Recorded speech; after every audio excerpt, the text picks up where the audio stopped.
ಎಲ್ಲರಿಗೂ ನಮಸ್ತೆ. ಎಲ್ಲರೂ ಚೆನ್ನಾಗಿದ್ದೀರಾ ಅಂತ ಭಾವಿಸ್ತೀನಿ. ನಾನು ಚೆನ್ನಾಗಿದ್ದೀನಿ. ಇವತ್ತು ಶುಕ್ರವಾರ ಬೆಳಗ್ಗೆ ಹೊರಗಡೆ ಎಲ್ಲ ಕಸ ಗುಡಿಸಿ ರಂಗೋಲಿ ಎಲ್ಲ ಹಾಕಿ ಪೂಜೆಗೆಲ್ಲ ರೆಡಿ ಮಾಡ್ಕೋತಾ ಇದ್ದೀನಿ.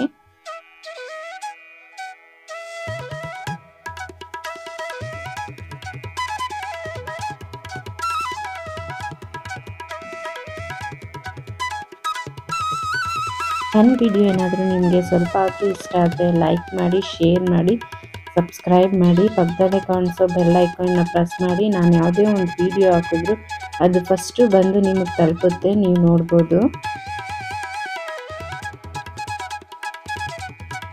ಪೂಜೆ ಎಲ್ಲ ಆಗಿದೆ. ಮತ್ತು ನಾನು ಇದಕ್ಕಿಂತ ಮುಂಚೆ ಏನೇನು ಮಾಡಿದೆ ಅಂತ ಆ ವಿಡಿಯೋನು ಶೇರ್ ಮಾಡ್ತಾ ಇದ್ದೀನಿ. ನೋಡಿ, ಬೆಳಗ್ಗೆನೇ ಎದ್ದಿದ ತಕ್ಷಣ ಆಚೆ ಎಲ್ಲ ಕ್ಲೀನ್ ಮಾಡಿಕೊಂಡು ಎಲ್ಲ ಪೂಜೆಗೆಲ್ಲ ರೆಡಿ ಮಾಡಿಕೊಂಡು ಮಕ್ಕಳಿಗೆ ಟಿಫನ್ ರೆಡಿ ಮಾಡ್ತಾ ಇದ್ದೀನಿ. ನಾನು ಟಿಫನ್ನು ಪಲಾವ್ ಮಾಡಿದ್ದೆ, ಹಂಗೆ ವೆಜಿಟೇಬಲ್ ಸಲಾಡು ಮಾಡ್ಕೊತಾ ಇದ್ದೀನಿ ಬ್ರೇಕ್ಗಂತ ಅವ್ರಿಗೆ. ಬ್ರೇಕ್ಗೆ ಮತ್ತು ಲಂಚ್ಗೆ ಎರಡೂ ಅವ್ರಿಗೆ ಲಂಚ್ ಬಾಕ್ಸ್ ಕಟ್ತೀನಿ. ಯಾಕಂದರೆ ಬ್ರೇಕಿಗೂ ಬಿಡ್ತಾರೆ, ಲಂಚ್ಗೂ ಬಿಡ್ತಾರೆ. ಹಾಗಾಗಿ ವೆಜಿಟೇಬಲ್ ಸಲಾಡ್ ಮಾಡ್ತಾಯಿದ್ದೀನಿ. ಇದಕ್ಕೆ ನಾನು ಸೌತೆಕಾಯಿ, ಕ್ಯಾರೆಟು, ನೌಕಲ್ಲು, ಬೀಟ್ರೋಟ್ ಹಾಕಿದ್ದೀನಿ. ಹಾಕಿ ಸ್ವಲ್ಪ ಉಪ್ಪು, ಮೆಣಸು, ನಿಂಬೆಹಣ್ಣಿನ ರಸ ಹಿಂಡ್ತಾ ಇದ್ದೀನಿ.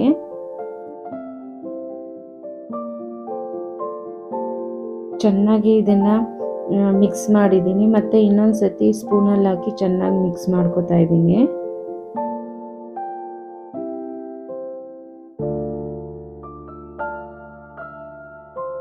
ನೋಡಿ, ಪಲಾವ್ ಮಾಡಿದ್ದೀನಿ.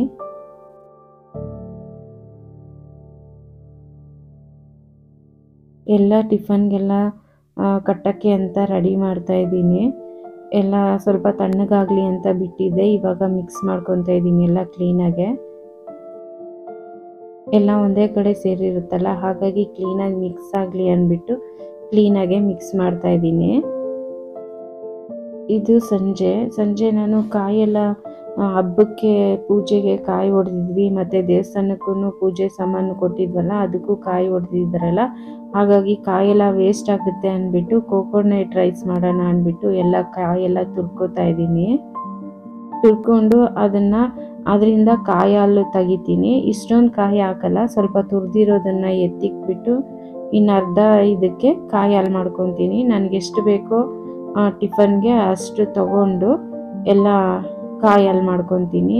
ಯಾಕಂದರೆ ಬೆಳಗ್ಗೆನೇ ಎದ್ದು ಮಾಡ್ಕೋಬೇಕು ಅಂದರೆ ತುಂಬಾ ಲೇಟ್ ಆಗಿಬಿಡುತ್ತೆ ಕಾಯಿ ಹಾಲೆಲ್ಲ ಮಾಡ್ಕೋಬೇಕಂದ್ರೆ. ಹಾಗಾಗಿ ಹಿಂದಿನ ದಿವಸನೇ ಎಲ್ಲ ರೆಡಿ ಮಾಡ್ಕೋತಾ ಇದ್ದೀನಿ.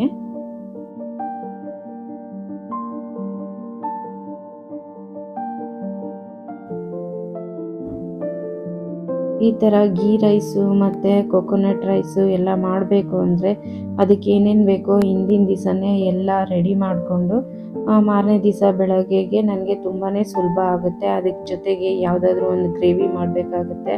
ಹಾಗಾಗಿ ಕಾವಲು ಕಡಲೆ ಮತ್ತು ಸ್ವಲ್ಪ ಗೋಡಂಬಿ ಎಲ್ಲ ನೆನೆ ಹಾಕ್ಕೊಂಡಿದ್ದೀನಿ.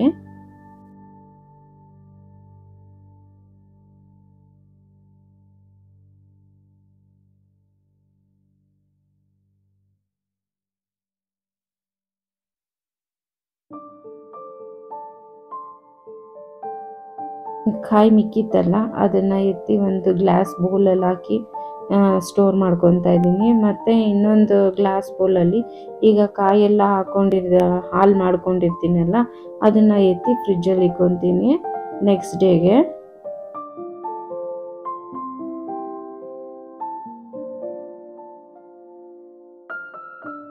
ಅದು ಕೆಳಗಡೆ ಸ್ಲಿಪ್ ಆಗಿಬಿಡುತ್ತೆ ಕಾಯಿ ಅಲ್ಲಿ ಮಾಡೋವಾಗ, ಪ್ರೆಸ್ ಮಾಡೋವಾಗ ಅಂದ್ಬಿಟ್ಟು ಆ ಬಟ್ಟೆ ಕೆಳಗಡೆ ಒಂದು ಬಟ್ಟೆ ಇಟ್ಕೊಂಡು ಪ್ರೆಸ್ ಮಾಡ್ಕೋತಾ ಇದ್ದೀನಿ. ಏನಾದರೂ ಚೆಲ್ಲಿದ್ರೂ ಆ ಬಟ್ಟೆ ಮೇಲೆ ಚೆಲ್ಲುತ್ತೆ ಅಂದ್ಬಿಟ್ಟು, ಮತ್ತು ಗ್ರಿಪ್ ಆಗಿರುತ್ತೆ ಅಂದ್ಬಿಟ್ಟು ಆ ಕೆಳಗಡೆ ಒಂದು ಬಟ್ಟೆ ಹಾಕ್ಕೊಂಡೆ.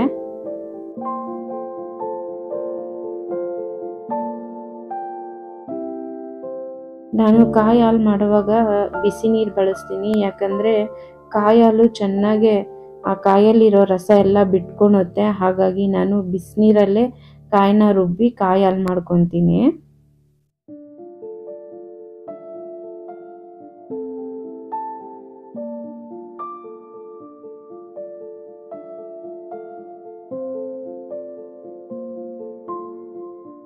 ಮತ್ತು ಹಾಗೆ ರಾತ್ರಿ ಊಟಕ್ಕೆ ನಂಚ್ಕೊಳಕ್ಕೆ ಅಂದ್ಬಿಟ್ಟು ಈರುಳ್ಳಿ ಬೋಂಡ ಮಾಡ್ಕೊತಾ ಇದ್ದೆ.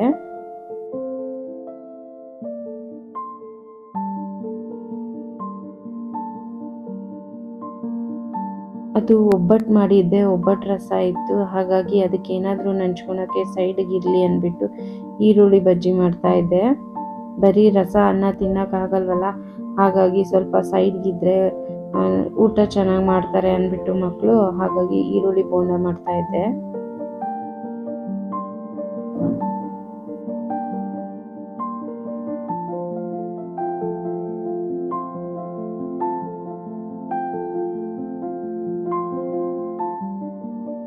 ಈರುಳ್ಳಿ ಬೋಂಡಾಗೆ ಜಾಸ್ತಿ ಈರುಳ್ಳಿ ಹಾಕೊಂಡಿದ್ದೀನಿ, ಮತ್ತು ಸ್ವಲ್ಪ ಕೊತ್ತಂಬರಿ ಸೊಪ್ಪು, ಸಬ್ಬಕ್ಕಿ ಸೊಪ್ಪಿದ್ರೆ ಸಬ್ಬಕ್ಕಿ ಸೊಪ್ಪು ಹಾಕೋಬೋದು, ಹಸಿಮೆಣಸಿನ್ಕಾಯಿ, ಸ್ವಲ್ಪ ಸೋಡಾ, ಕೊತ್ತಂಬರಿ ಸೊಪ್ಪು, ಕರ್ಬೇವಿನ ಸೊಪ್ಪು,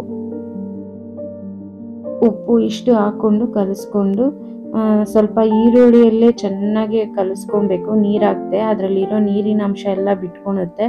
ಆಮೇಲೆ ನಾವು ನೋಡಿಕೊಂಡು ನೀರು ಎಷ್ಟು ಬೇಕೋ ಅಷ್ಟು ಹಾಕ್ಕೊಂಡು ಕಲಿಸ್ಕೊಂಡು ಮತ್ತೆ ಹಾಕೋಬೋದು. ಜಾಸ್ತಿ ನೀರಾಗಿ ಕಲಿಸ್ಕೋಬಾರ್ದು, ಸ್ವಲ್ಪ ಈರುಳ್ಳಿ ಜಾಸ್ತಿ ಇದ್ದು ಹಸಿಟ್ಟು ಕಮ್ಮಿಯಾಗಿ ಕಲಿಸ್ಕೊಂಡ್ರೆ ತುಂಬ ಚೆನ್ನಾಗೇ ಬರುತ್ತೆ ಈರುಳ್ಳಿ ಬೋಂಡ.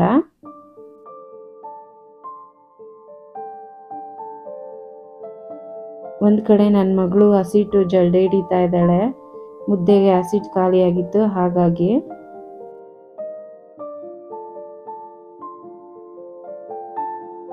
ಸಣ್ಣ ಪುಟ್ಟ ಕೆಲಸ ಮಾಡಿಕೊಡ್ತಾ ಇರ್ತಾರೆ ಫ್ರೀಯಾಗಿದ್ದಾಗ, ಆಗ ನನಗೂ ಹೆಲ್ಪ್ ಆದಂಗೆ ಆಗುತ್ತೆ, ನನಗೂ ರಿಸ್ಕ್ ಆಗಲ್ಲ.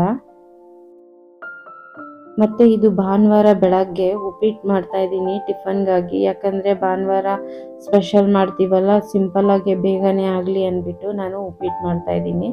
ಮತ್ತಿದು ಮಧ್ಯಾಹ್ನ ಊಟಕ್ಕೆ ದಮ್ ಬಿರಿಯಾನಿ ಮಾಡೋಣ ಅಂದ್ಬಿಟ್ಟು ಎಲ್ಲ ಕಟ್ ಮಾಡ್ಕೋತಾ ಇದ್ದೀನಿ. ಈರುಳ್ಳಿ ದಮ್ ಬಿರಿಯಾನಿಗೆ ಸ್ವಲ್ಪ ಈರುಳ್ಳಿ ಜಾಸ್ತಿ ಬೇಕಾಗುತ್ತಲ್ವ, ಹಾಗಾಗಿ ಈರುಳ್ಳಿ ಸ್ಲೈಸ್ ಮಾಡ್ಕೋತಾ ಇದ್ದೀನಿ. ಇದರಲ್ಲಿ ತುಂಬಾನೇ ಸಣ್ಣಕ್ಕೆ ಈರುಳ್ಳಿ ಸ್ಲೈಸ್ ಆಗುತ್ತೆ, ಗ್ರಿಪ್ಪರ್ ಇದೆ ಅದಕ್ಕೆ. ಅಂದರೆ ನನಗೆ ಇದೇ ಥರ ಕಟ್ ಮಾಡಿ ಅಭ್ಯಾಸ ಆಗಿಬಿಟ್ಟು ಅದೇ ಕೈಯಲ್ಲೇ ಕಟ್ ಮಾಡಿಬಿಡ್ತೀನಿ, ಈ ಥರ ತುರಿದು ಬಿಡ್ತೀನಿ. ನೋಡಿ ಎಷ್ಟು ತುಂಬ ಸಣ್ಣಕ್ಕೆ ಸ್ಲೈಸ್ ಆಗುತ್ತೆ ಇದರಲ್ಲಿ. ಸ್ವಲ್ಪ ಈರುಳ್ಳಿ ಕರಿದ್ಕೊಳ್ತಾ ಇದ್ದೀನಿ, ಇನ್ನು ಸ್ವಲ್ಪ ಈರುಳ್ಳಿ ಫ್ರೈಗೆ ಗೊಜ್ಜು ಮಾಡೋದಕ್ಕೆ ದಮ್ ಬಿರಿಯಾನಿಗೆ ಇಟ್ಕೊತಾ ಇದ್ದೀನಿ. ಇದನ್ನು ಸ್ವಲ್ಪ ಚೆನ್ನಾಗಿ ಗೋಲ್ಡನ್ ಬ್ರೌನ್ ಬರೋವರೆಗೂ ನಾವು ಫ್ರೈ ಮಾಡ್ಕೋಬೇಕು.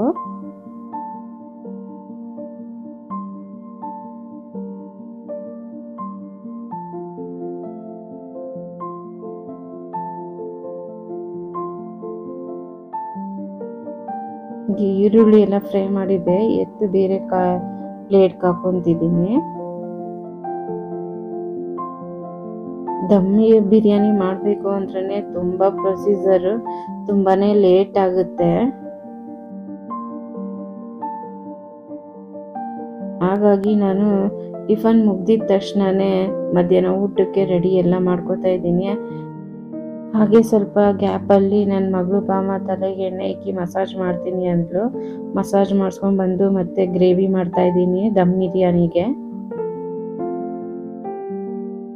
ನಿಮ್ಗೆ ಈ ರೆಸಿಪಿ ಏನಾದರೂ ಬೇಕು ಅಂದರೆ ನನಗೆ ಕಮೆಂಟ್ಸ್ ಬಾಕ್ಸಲ್ಲಿ ಕಮೆಂಟ್ಸ್ ಮಾಡಿ, ನಾನು ತೋರಿಸ್ಕೊಡ್ತೀನಿ.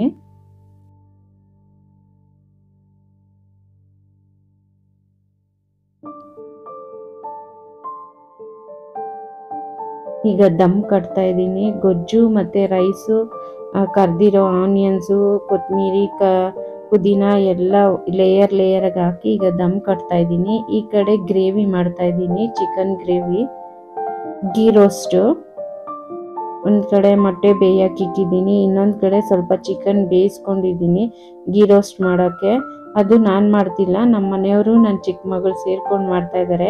ನನ್ನ ಚಿಕ್ಕ ಮಗಳು ಅಷ್ಟೇ, ದೊಡ್ಡ ಮಗಳು ಅಷ್ಟೇ, ಏನಾದರೂ ಮಾಡೋವಾಗ ಇಬ್ರು ಅಷ್ಟೇ ಕೈಗೆ ಸ್ವಲ್ಪ ಹೆಲ್ಪ್ ಮಾಡ್ತಾನೆ ಇರ್ತಾರೆ.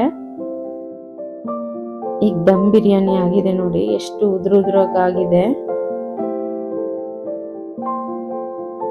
ಅದು ಗ್ರೇವಿ ಎಲ್ಲ ಒಂದೇ ಕಡೆ ಇರುತ್ತಲ್ವಾ, ಹಾಗಾಗಿ ಸ್ವಲ್ಪ ಮಿಕ್ಸ್ ಮಾಡಮ್ಮ ಅಂದ್ಲು. ಹಾಗಾಗಿ ಮಿಕ್ಸ್ ಮಾಡಿಬಿಟ್ಟು ಕಲಿಸ್ತಾ ಇದ್ದೀನಿ. ಅದು ಕಲ್ಸಂಗಿಲ್ಲ, ಹಾಗಾಗಿ ಎತ್ತಿ ಹಾಕೊಂಡು ತಿನ್ನೋದು ಒಂದು ಕಡೆಯಿಂದ. ಅಂದರೆ ನನ್ನ ಮಗಳು ಸ್ವಲ್ಪ ಮಿಕ್ಸ್ ಮಾಡಮ್ಮ ಚೆನ್ನಾಗಿರುತ್ತೆ ಅಂದ್ಲು, ಹಾಗಾಗಿ ಮಿಕ್ಸ್ ಮಾಡಿಕೊಡ್ತಾ ಇದ್ದೀನಿ.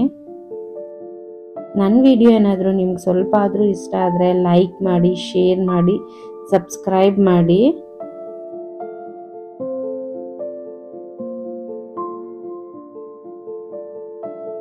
ಊಟಕ್ಕೆಲ್ಲ ಬಡಿಸ್ತಾ ಇದ್ದೀನಿ. ಹುಡುಗರೆಲ್ಲ ಊಟಕ್ಕೆ ಕೂತ್ಕೊಂಡಿದ್ದಾರೆ. ಈ ವಿಡಿಯೋ ನಾನು ಇಲ್ಲಿಗೆ ಎಂಡ್ ಮಾಡ್ತೀನಿ.